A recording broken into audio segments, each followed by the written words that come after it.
South ఇండియాలోనే biggest sorry store మన Varahi silks మన విజయవాడ ఎంజీ రోడ్ లో డిసెంబర్ 4వ తారీఖున సూపర్ హీరో తేజ సజ్జా అలాగే హీరోయిన్ మీనాక్షి చౌదరి చేతుల మీదుగా ఘన ప్రారంభం. పడుతోంది, పడే కొద్దీ ఇంకా పడుతోంది. అలా పడి పడి ఆల్ టైమ్ కనిష్టానికి పడిపోయింది మన రూపాయి. ఇప్పుడు ఒక్క అమెరికన్ డాలర్ విలువ 90 రూపాయలు. ఇది అమెరికాలో ఉండే వారికి గొప్పగానే ఉండొచ్చు, కానీ భారత కరెన్సీ విలువ పడిపోవడం ఎంత మాత్రం గొప్ప విషయం కాదు. రోజులు గడిచే కొద్దీ రూపాయి విలువ దారుణంగా పతనం అవుతోంది. అసలు మన రూపీ ఎందుకు ఇలా పడిపోతోంది? దీని వెనుకున్న కారణాలేంటి?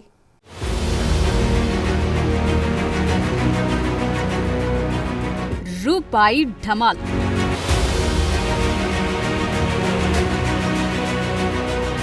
తొంభైకి పడిపోయిన రూపాయి విలువ.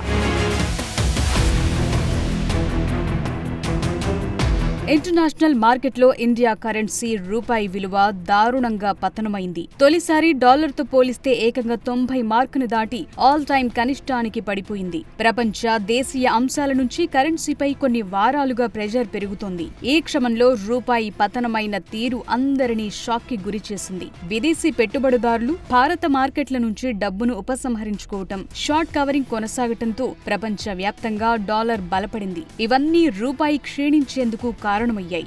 భారత్ అమెరికా వాణిజ్య చర్చలపై సందిగ్ధత, విదేశీ సంస్థాగత మదుపర్ల లాభాల స్వీకరణ లాంటివి కూడా రూపాయి విలువను బలహీనపరుస్తున్నాయని మార్కెట్ నిపుణులు చెప్తున్నారు. ఇదిలాగే కొనసాగితే రూపాయి విలువ 91కి పడిపోవచ్చని అంచనా వేస్తున్నారు. భారత్ అమెరికా మధ్య ట్రేడ్ డీల్ ఇంకా కుదరకపోవటం, పదే పదే జాప్యం కారణంగా రూపాయి తొలిసారి 90 మార్కు కంటే దిగువకు పడిపోయింది. మార్కెట్లు ఇప్పుడు విస్తృతమైన హామీల కంటే బలమైన సంఖ్యలను కోరుకుంటున్నాయి. ఫలితంగా కొన్ని వారాలుగా రూపాయిలో అమ్మకాలు వేగంగా సాగుతున్నాయి. పెరిగిన వస్తువుల ధరలు సెంటిమెంటును మరింత దెబ్బతీశాయి. అధిక స్థాయిలో మెటల్, బంగారం ధరలు భారతదేశ దిగుమతి బిల్ని మరింత దిగజార్చాయి. అమెరికా సుంకాలు సైతం ఎగుమతుల పోటీతత్వాన్ని దెబ్బతీస్తున్నాయి. ప్రపంచ మార్కెట్లు ఖనిజ ఇంధనాలు, యంత్రాలు, విద్యుత్ పరికరాలు, రత్నాల లాంటి దిగుమతుల రంగాలతో పోలిస్తే ఇది ఈక్విటీలలో సెంటిమెంటును బలహీనపరిచిందని చెప్తున్నారు. ఆర్బీఐ జోక్యం లేకపోవటం వల్లే రూపాయి క్షీణించిందనే వాదనలు కూడా వినిపిస్తున్నాయి.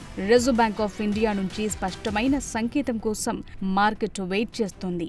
ఆర్బీఐ విధాన ప్రకటనతో కరెన్సీని స్థిరీకరించడానికి సెంట్రల్ బ్యాంక్ అడుగు పెడుతుందా లేదా అనే దానిపై మార్కెట్లు స్పష్టతని ఆశిస్తున్నాయి. టెక్నికల్ గా రూపాయి ఆల్ టైమ్ కనిష్టానికి పడిపోయింది. ఇప్పుడది 89 లోపు బలపడటం ఎంతో అవసరం. అందువల్ల రూపాయి 90 పైన స్థిరపడుతుందా, మరింత పడిపోతుందా అనేది ఇప్పుడున్న మేజర్ టెన్షన్. కానీ దిగుమతి, ఇతర రంగాలు వెంటనే అధిక ఖర్చుల్ని ఎదుర్కోవాల్సి వస్తుంది. ఇంధనం, ఎలక్ట్రానిక్స్, అవసరమైన దిగుమతులు బలహీనమైన కరెన్సీకి సర్దుబాటు చేసుకున్న తరువాత ప్రజలపై ఆ ప్రభావం పడుతుంది.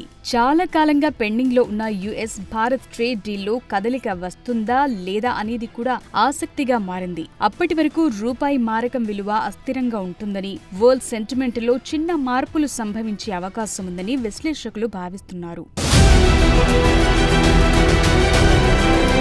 ఇప్పుడున్న పరిస్థితుల్లో భారత రూపాయి విలువ దారుణంగా పతనమవటం దేశ ఆర్థిక వ్యవస్థకు ఆందోళన కలిగించే అంశం. డాలర్తో పోలిస్తే రూపాయి విలువ పడిపోవటానికి అనేక అంతర్జాతీయ, దేశీయ ఆర్థిక అంశాలున్నాయి. అమెరికా సెంట్రల్ బ్యాంక్ ద్రవ్యోల్బణాన్ని నియంత్రించేందుకు వడ్డీ రేట్లు పెంచినప్పుడు అంతర్జాతీయ పెట్టుబడిదారులు సురక్షితమైన పెట్టుబడిగా భావించే అమెరికన్ డాలర్ వైపు మొగ్గు చూపుతారు. దీనివల్ల డాలర్కు డిమాండ్ పెరిగి అది మరింత బలపడుతుంది. ఫలితంగా మన రూపాయి సహా ఇతర దేశాల కరెన్సీల విలువ పడిపోతుంది. ప్రపంచ ఆర్థిక అనిశ్చితి కూడా మరో కారణం. భౌగోళిక, రాజకీయ ఉద్రిక్తతలు, ప్రపంచ ఆర్థిక మాంద్యం ప్రభావాల కారణంగా మార్కెట్లలో అనిశ్చితి పెరుగుతుంది. ఇలాంటి సమయాల్లో విదేశీ ఇన్వెస్టర్లు తమ పెట్టుబడులను భారత మార్కెట్ల నుంచి ఉపసంహరించుకుని సురక్షితమైన డాలర్లోకి మారుస్తారు. వాణిజ్య లోటు వల్ల కూడా రూపాయి విలువ క్షీణిస్తుంది. ఒక దేశం చేసే దిగుమతుల విలువ ఎగుమతుల విలువ కంటే ఎక్కువగా ఉన్నప్పుడు దాన్ని వాణిజ్య లోటు అంటారు.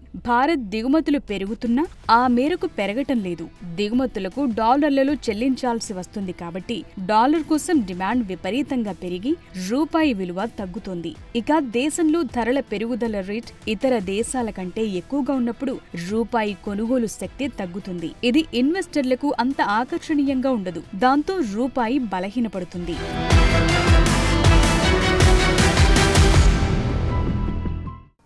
రూపాయి రూపాయి విలువ దారుణంగా పడిపోతుంది. మరి నెక్స్ట్ ఏంటి? ఇప్పుడున్న పరిస్థితుల్లో రూపాయి స్థిరపడుతుందా, మరింత కిందకు పడిపోతుందా అనేదే ఇప్పుడు major question. RBI policy signal, విదేశీ పెట్టుబడులు, భారత్ యుఎస్ ట్రేడ్ డీల్స్ మీదే రూపాయి ఫ్యూచర్ ఆధారపడి ఉందా? మన రూపీ ఇలాగే పడిపోతూ ఉంటే మన దేశ ఆర్థిక వ్యవస్థ పరిస్థితి ఏంటి? రూపాయి విలువ పడిపోవడం వల్ల ఎవరికి నష్టం, ఎవరికి లాభం?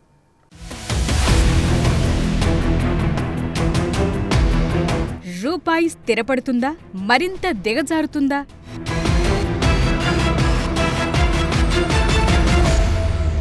మన రూపాయి భవిష్యత్ ఏంటి? ఇదే ఇప్పుడు హాట్ టాపిక్.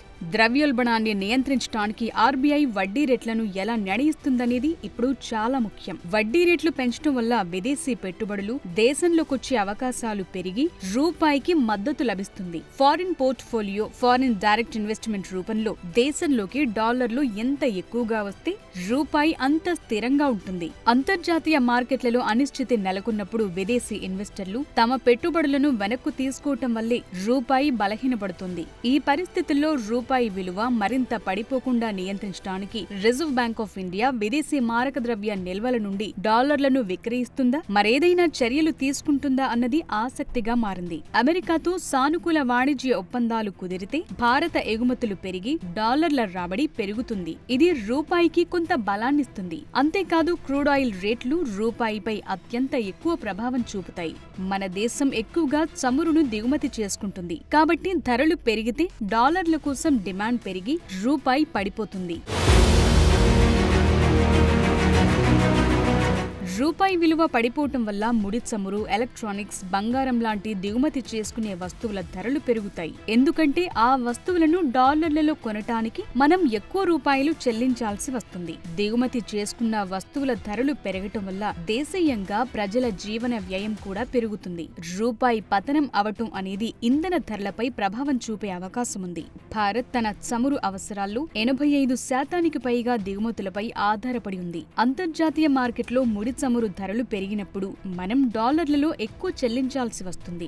దీనివల్ల డాలర్కు డిమాండ్ పెరిగి రూపాయి విలువ క్షీణిస్తుంది. ఫలితంగా పెట్రోల్, డీజిల్ ధరలు పెరిగి రవాణా ఖర్చులు పెరగటం వల్ల నిత్యావసరాల ధరలు కూడా పెరుగుతాయి. విదేశాల్లో చదువుతున్న విద్యార్థులకు డబ్బులు పంపించాలంటే ఎక్కువ మొత్తంలో ట్రాన్స్ఫర్ చేయాల్సి వస్తుంది. విదేశాల్లో చదువుకునేందుకు వెళ్లాలనుకునే వారికి డాలర్తో పోలిస్తే ఎక్కువ రూపాయలు చెల్లించాల్సి వస్తుంది. ఇక డాలర్లలో రుణాలు తీసుకున్న భారతీయ కంపెనీలు, సంస్థలపై తిరిగి చెల్లించే భారం పెరుగుతుంది.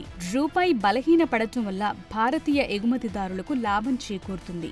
దీనివల్ల భారతీయ ఎగుమతిదారులు తమ వస్తువులను విదేశీ మార్కెట్లో ఎక్కువ రేటుకు విక్రయించగలుగుతారు. విదేశాల నుండి భారతదేశానికి డబ్బు పంపేవారికి డాలర్కు అధిక రూపాయలుస్తాయి.